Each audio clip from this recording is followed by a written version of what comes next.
So one of the things that I wanted to mention about Gay Community News that set it off from uh, some of the other organizations and from the community at the time was that it was uh, fairly successful in integrating the energy of both lesbians and gay men.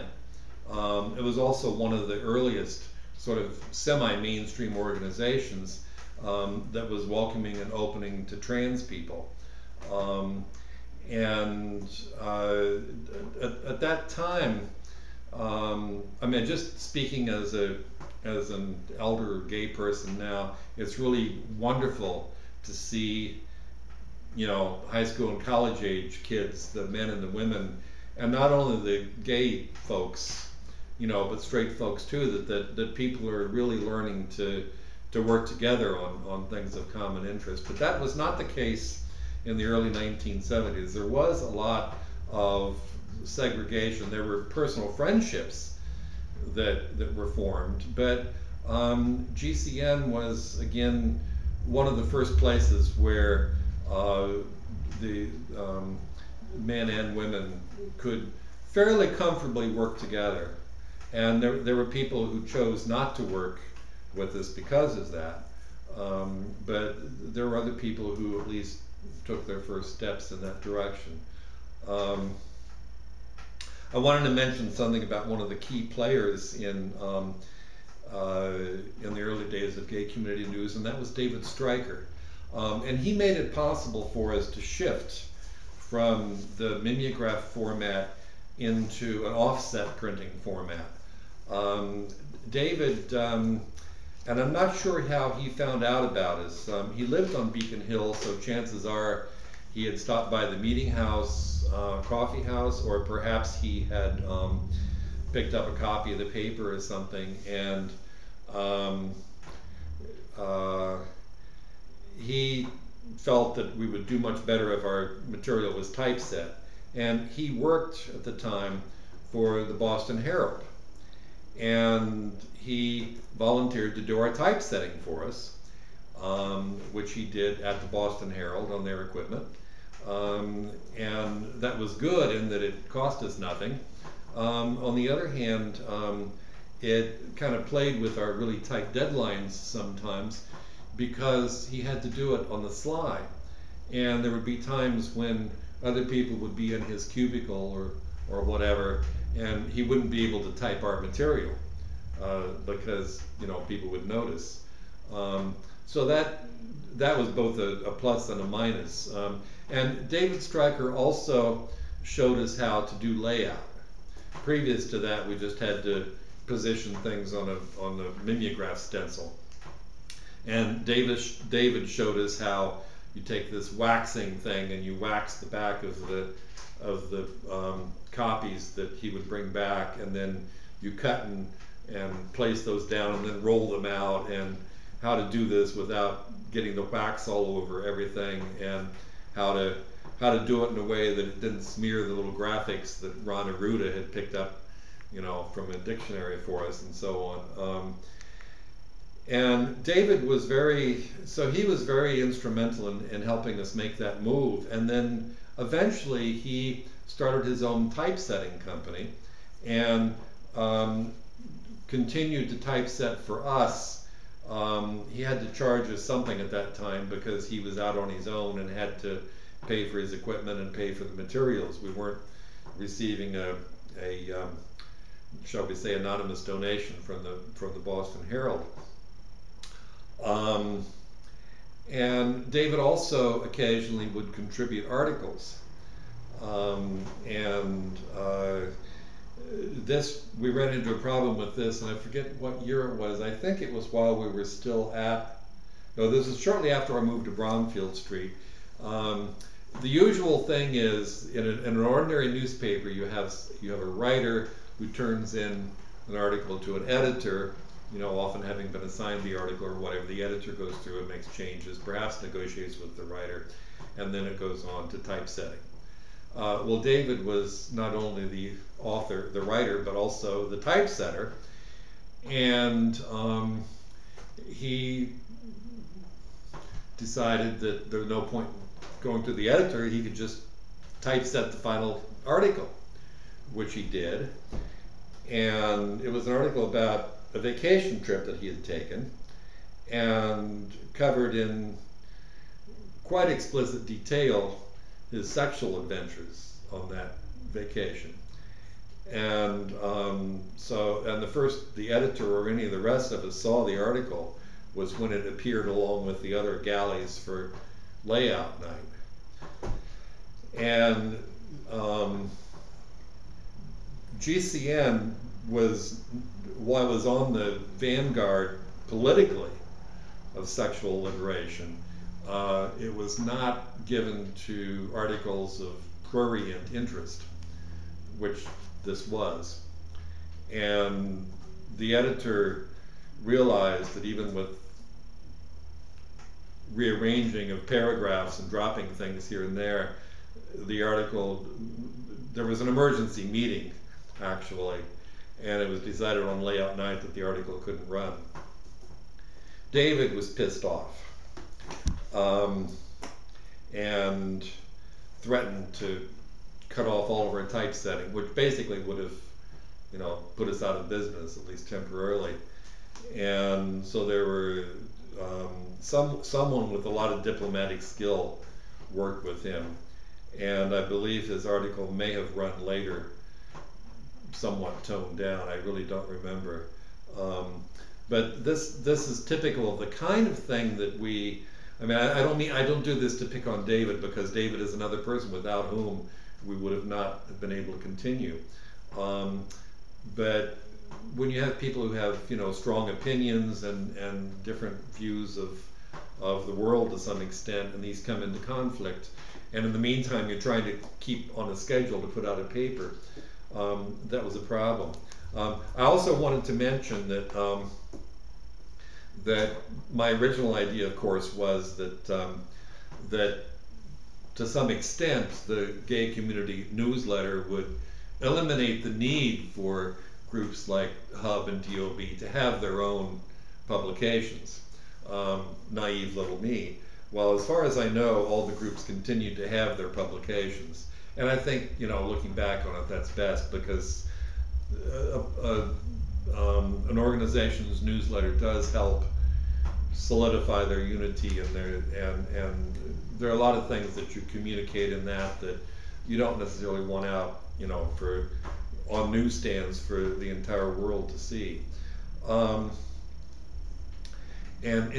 all the newsletters continued as long as the organizations, obviously Hub's died when Hub died. But there was also a working relationship with them. I mean, there would be, each place would get news from the other, because there were people who got perhaps a discreetly mailed letter from Hub and wouldn't dream of picking up gay community news on the street, So I think there was a good relationship continuing, and it was, as I was going through my files recently trying to find some other stuff which I couldn't find, I ran across some copies of an internal newsletter that GCN put out for its staff and volunteers. This was in the early 80s. The thing was that our list of the staff and the list of staff and volunteers and occasional contributors and people who were still involved in some way was so huge that we had a separate newsletter that was put out roughly monthly, I think, just to communicate, with them. So I thought that was, I don't know, poetic justice or whatever.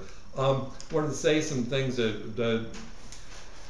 before we move on to Bromfield Street, which Gay Community News did. I wanted to mention some things about the Charles Street Meeting House. Prior to the advent of Gay Community News, as I mentioned, there was a coffee house that I think was an offshoot of the Student Homophile League. It could have involved some other organizations as well. At that time, one could be members of like 3 or 4 gay or lesbian organizations and be able to attend all the meetings, you know. I mean, there were enough nights in the week for that, and few enough events. Um, so there was a lot of overlap, and so sometimes something which was maybe officially started or operated by organization A might really be pulling people also from organization B, because it would be the people who were in both organizations and their friends and so on. So the meeting house was one of the few venues that we had in Boston, where we could meet publicly. Other notable venues were the Church of St. John the Evangelist on Bowden Street, where Hub had met for a number of years, and I believe Old West Church. I know that that's where MCC, Metropolitan Community Church, met. Arlington Street Church, of course, and in Cambridge, the old Cambridge Baptist Church. Another place which we used, which Student Homophile League used as a venue for its dances, was the Oddfellows Hall in Central Square. And I don't remember whether that preceded or followed the meeting house. I think it preceded, but I'm not sure. But I know that we had monthly dances there. There'd be hundreds of people, almost completely men, who would come and boogie on the big dance floor on the second floor. And the Oddfellows were quite happy to have us there because we paid rent and everything. We were a group of nice young men. And then one evening, one of their, whatever serves as their board members, whatever body that is, I think the average age was probably in their 80s at that point. One of them actually came by. Our dances were sort of like past their bedtime, so they never really saw what was going on there. Not that there was that much going on, but I mean, it was a gay dance and it was a big building and there were a lot of places around. Anyway, one of their board members apparently attended one of the dances and reported to the other board members, and they discovered then that we were not what they had thought was the Student Hemophile League. I don't think anyone had purposely misled them, but they thought that we were some group of people who was doing fundraising or something for some blood disorder.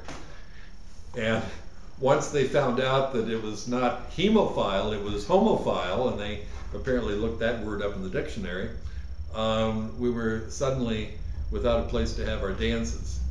And again, I don't remember whether that was before or after the meeting house, but that was the kind of thing that we ran into. I mean, it was very difficult to, and it was perfectly legal to turn down a gay or lesbian organization who wanted anything at that point. We were very fortunate in having the support that we did, a lot of which even then came from the straight community. Again, our printer over in Brookline, it was a straight couple who were involved in the Salvation Army, who gave us basically an at-cost price, and who were willing to do the work. We didn't have quite the difficulty that other more out there publications like Fag Rag did, but still it was a struggle. But anyway, we did move to Bromfield Street despite the luxurious accommodations of office that I described in our one little room that served as a hallway there in the basement of on the first floor of the Charles Street Meeting House. We did then move to Bromfield Street, and I think I didn't mention in the previous recording that there was a famous photo taken at a Christmas. Every year we did a Christmas photo for GCN, and we had a photo of the GCN people in the front foyer of the church on the curved stairway, and that was just a gorgeous picture because it showed by style of dress and everything the diversity of people that we had involved there, although it did to some outsiders would look like a group of hippies, which was largely who we were. And we moved to Bromfield Street because we really needed the separate space. And by that time, excuse me, by that time we had already made a commitment to pay a small staff of people. Now, at the time, that was met with the idea of paying people to work in a gay or lesbian organization. That was met with a great deal of in some cases, hostility, because people thought, well, this is an important movement thing. You shouldn't have to be paid to do it. You should do it for love. But the thing is that there were very few people who could work full time and not have some source of income. We didn't tend to attract heirs to fortunes. And a lot of the people who could contribute part-time as writers or coming in as to help with layout or other things in the office, they were people with full-time jobs whose involvement was limited because they could legally be fired. So we were one of the first organizations to make a commitment to hire people, and we hired a very small staff. I don't remember exactly how many people at the beginning, but it was 6 or fewer. And full-time salary was somewhere between $40 and $100, and that was per week. And that was kind of if there was enough money, because there was you had to pay the postage bill. We did run up a tab with the printer, but we also had to eventually pay the printer. You had to pay for envelopes to send out. You had to pay, once we moved to Bromfield Street, we knew we would have to be paying rent, we had to pay for the phone, certain bills you have to pay, and it was the salaries that, so many people who did work for GCN full time did not get paid, even though they were supposed to have. And I was not on the search committee to find a location. I know that Ian Johnson was, and the Bromfield Street location was a very central location, easily accessible by the T, not so much by car. But we were on the second floor there, and that occurred, and I wouldn't try to say exactly when, but it was sometime during that first winter. Because I know that by the spring, we were ensconced at our new offices on Bromfield Street. And one of the things that happened there, which it was one of the things that kept us going, because at the time, we didn't really realize how far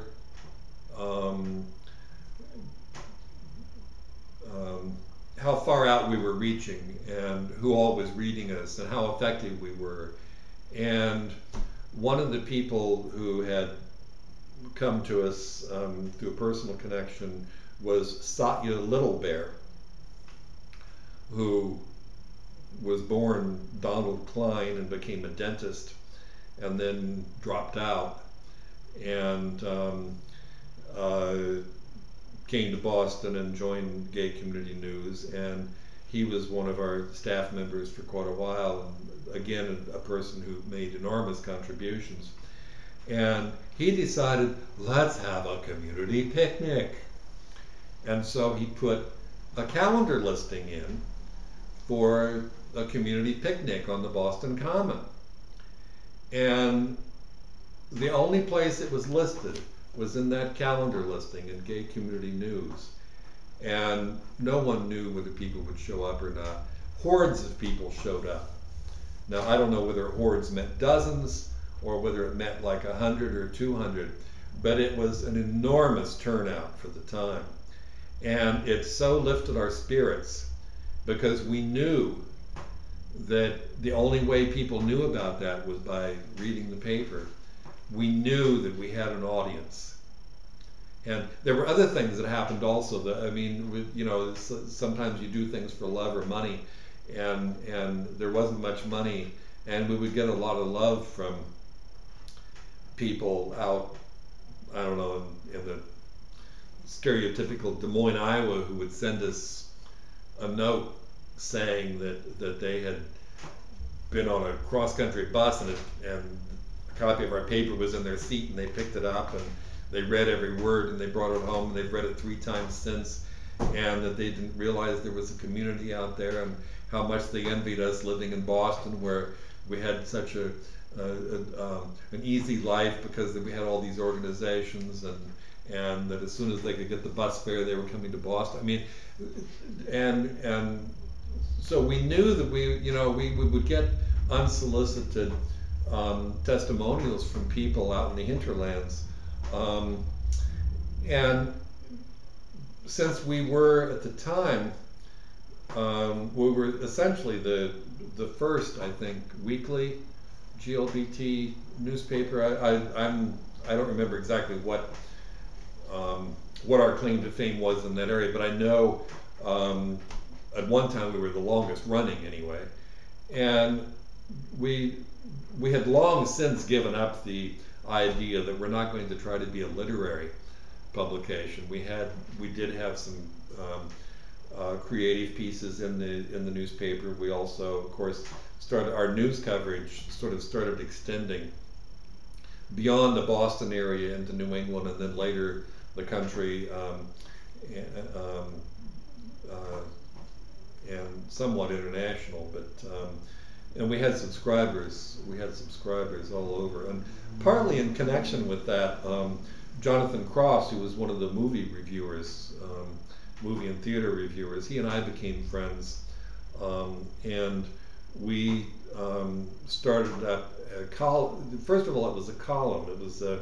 It was a takeoff on some of the gay guides that were out then, like the Bob Damron Guide for Men. And we decided that to sort of flesh out our listings of not only organizations but also of bars and so on around New England, that we should run a column. And part of it, in a way, was a reaction to places like Bob Damron, which only listed bars, you know, and we wanted something that was more inclusive, that would list organizations and also, you know, other businesses and services. So Jonathan and I started a column which was called The Gay Cruise-Aider, CRUISE-AIDER, and that was a very popular feature of the paper, and so we rolled that into what became the Gay Person's Guide to New England, which went through 2 editions. And it's interesting that, again, I had my own strong ideas about things at the time, and also was somewhat stubborn, and I was, when we were trying to decide how many copies of the Gay Person's Guide to New England to publish, I was really focused on the idea that when you do a press run, at least at that time, you know, that each additional copy costs very little compared with the setup. And so why buy just 5,000 copies when for a few $100s more you can get, instead of 5,000 you can get 10,000 or whatever it was, and I don't remember the numbers, but I know I kicked and screamed, and we reached a compromise, and of course I was totally naive about how many copies we were going to sell, and as a consequence, not only were several thousand of the remaining copies destroyed when the office burned, but I have several hundred copies still in my basement, you know, which I'm now distributing to people, and they're sort of a glimpse of history at the time. I mentioned that Jonathan and I became friends at Gay Community News. That the GCN office and the organization was de facto kind of a community center at the time, because it was open long hours. It was centrally located. It was right across the hallway from the gay and lesbian bookstore, and people would come in, and just to make content, people from out of town would come to find out, where the hot spots were around town and everything, and anyone who was doing work for us would stop by. Maybe they were, had sent in articles from Austin, Texas or something, and they would stop by when they were in town to meet us and everything. And there were a number of friendships that were made there, and I think that's one of the things that really held the place together. Amy Hoffman talks about this a lot and very well in her book, An Army of Ex-Lovers. I know a lot of my friends now are people that I met at Gay Community News and am still in touch with. Another little anecdote I wanted to talk about was Shri Palmananda, which is the name of one of our staff people who was unpaid. And you won't find an email for Shri. Shri has since deceased. In fact, we think that Shri was probably deceased when we picked him or her up. Marion Tholander and I were doing some kind of an errand for Gay Community News, and we were in my Mustang convertible, and we were coming down Commonwealth Avenue, and someone had set out a very forlorn looking plant, which I think had started life as a palm tree. It was a big potted plant that was about 6 or 7 feet tall, and no leaves left on it at all, just a very rather gross looking trunk. And we saw that, and I immediately pulled over and we picked it up and put it in. Actually, I think we drove around the blocks because we had, we'd already gone past it. So anyway, we picked it up and put it in the back seat of the car. And so there we were driving down, the convertible with this huge remnant of a tree sticking out, and well, there was no question where we were going to put it. We had just moved to Bromfield Street, and we had space to fill, and we needed a few plants around. Now, Ron Aruda, bless his heart, was the botanist in the group, and he very, very quickly populated the place with. He did magic with plants. Unfortunately, he couldn't do anything with poor Shri Palmananda. Shri was completely dead. We didn't know the plant's name until we actually got it back to the office. On the way back to the office, at a stoplight, there was some people that pulled up next to us and were kind of looking like this. And Marion said, "We're taking our plant out for a drive." Anyway, we got the plant back, and Satya Little Bear was working with us at the time, and he was the one that either named or discovered the name of this plant, Shri Palmananda, and it became kind of a mascot. I believe at one point it was listed on the masthead. I'm not sure, but I know that it was also, we made sure that it was appropriately dressed for its job. At various times you would come in and find out that someone had changed its costume. It wore little costumes with hats and coats and shawls and stuff like that. You'd ask me to say something about my involvement over the years with Gay Community News. Again, I was run at the beginning, and then one of my sort of overall, probably the most overall job, was to kind of keep an eye out for things that were either disasters waiting to happen or disasters that had just happened. If there could be, even though carefully supervised, there would be like people who were stuffing the newspaper into envelopes and stuff, and I would notice that one pile of envelopes was labels were being put on them, and then, but the volunteers were using a pile of unlabeled envelopes, and we were going to end up with all the newspapers in unlabeled envelopes. And just little stuff like that.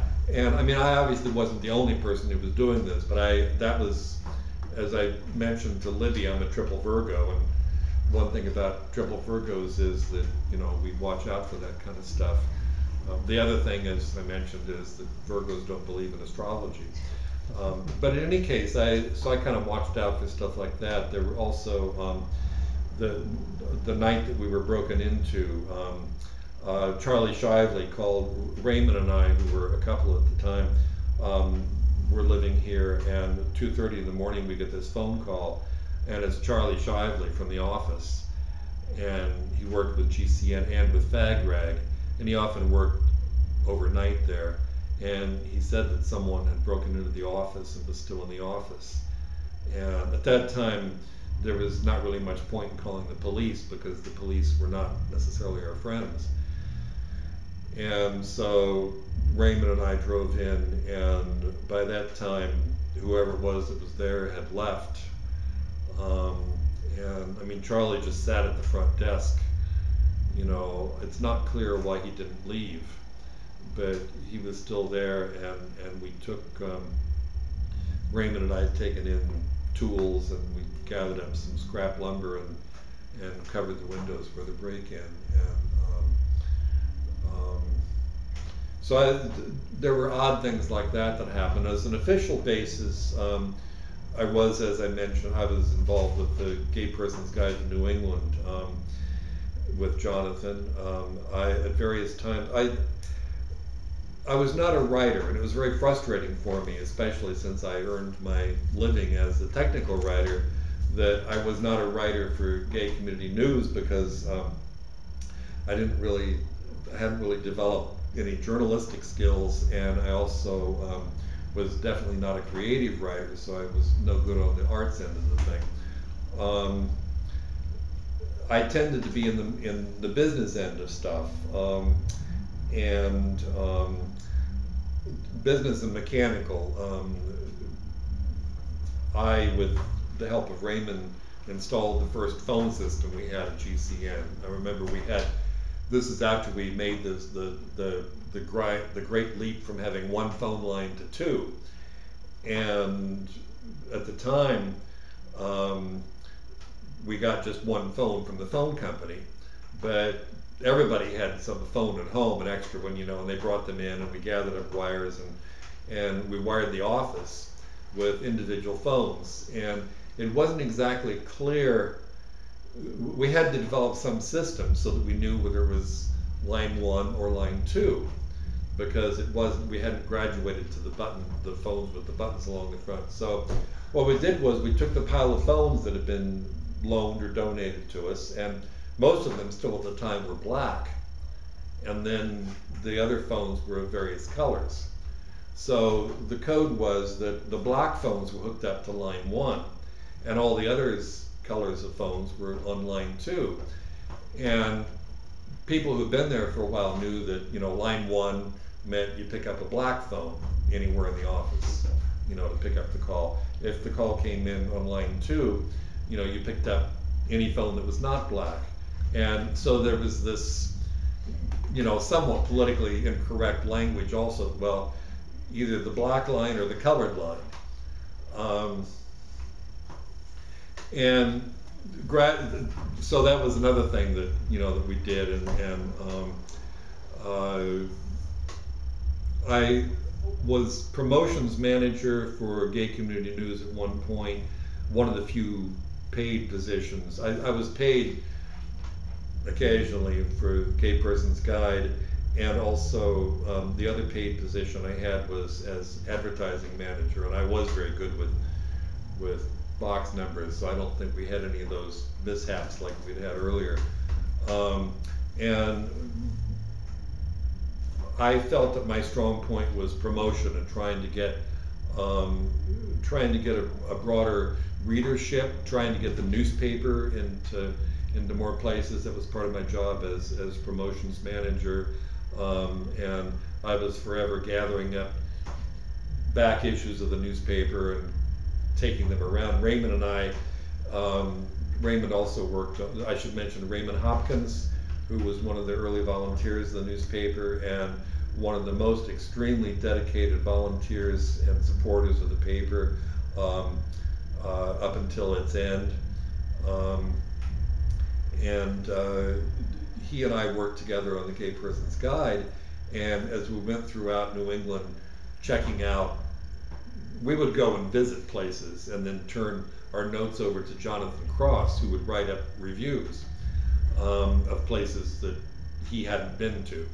The places he had been to, obviously he had better information, but so while we were out there checking out these bars, we would leave stacks of gay community news, and I had this system worked out with different colors of subscription forms that we would put in the newspapers that we would put out there, so we would have some feedback as to, you know, sort of marketing research, you know, a little bit of feedback on where the best places were to leave these, and we did pick up some subscriptions that way. I was involved in gay community news up until I myself became disabled in the mid 1980s, and then basically I had to stop everything involved with the community. The last thing that I remember, the last new thing that I tried to start, because one of my things was starting new stuff. Sometimes without even writing up a proposal, just starting something. And the last thing that I had planned to start and never got around to was actually based on some of the statistics from Gay Community News, which was of our mail subscriptions, individually mail subscriptions, this zip code 02139 had the largest number of subscribers, and that's partly because we had fewer newsstands or other places where people could pick them up, but also we've got a lot of activists here. You know, even today, a lot of the people who are in charge of major national organizations, you know, live in this neighborhood. And I had decided that, because I just went one day, I made up a list of all the people that I knew personally who lived on Magazine Street or within a block or two each way, and I decided we should really start a neighborhood organization, and we will call it the MSPCA, which obviously stands for the Magazine Street Magazine Street Perverted Citizens Association. That was it. Yes, and as I say, I got that idea and then had a series of back injuries and had to drop out for 15 years. During I was still active with GCN at the time of the fire, and in fact my one semi-major contribution to writing was the issue before the fire was a report that I had made on a project that I'd been working on for about 12 years, no, about 6 years at that time. I had been, since before Anita Bryant, I had been following some of the right-wing, what we call at the time the religious right, Moral Majority and so on, organizations. Actually, Moral Majority was after that, but certainly around the time of Anita Bryant, there were a few organizations around, like Focus on the Family, which and not a lot of people knew about these. I mean, they would occasionally read about them, but they were just so awful that, you know, I think people put them out of their minds. And I got on the mailing list of these places, and I got I was collecting and archiving and reading as much as I could tolerate of what they were putting out. And so, as a feature, I worked with Cindy Patton, who was a feature editor at the time, and put together kind of an overview of the major organizations, what kinds of stuff they did in general, what kinds of things they were saying about gay and lesbian people in particular, and that ran as a feature. And I believe that was the week before the fire. I don't think there's any connection with the fire, but that was the main writing that I did. Again, my stronger suit was, or less weak suit perhaps, was doing, helping out in the business end. And what else to say? Any other? Good. Do you have any questions? No? No. You did very I well. noticed both. We're getting a little tired. Both my intrepid interviewer and the cameraman here, neither one of you I've noticed have fallen asleep. No, it's been great, really. Okay, There's so some I think we'll great end things. it here Yes. for now. Yes, for now. Yes, and thank you so much, David. Really, you've got some great stories.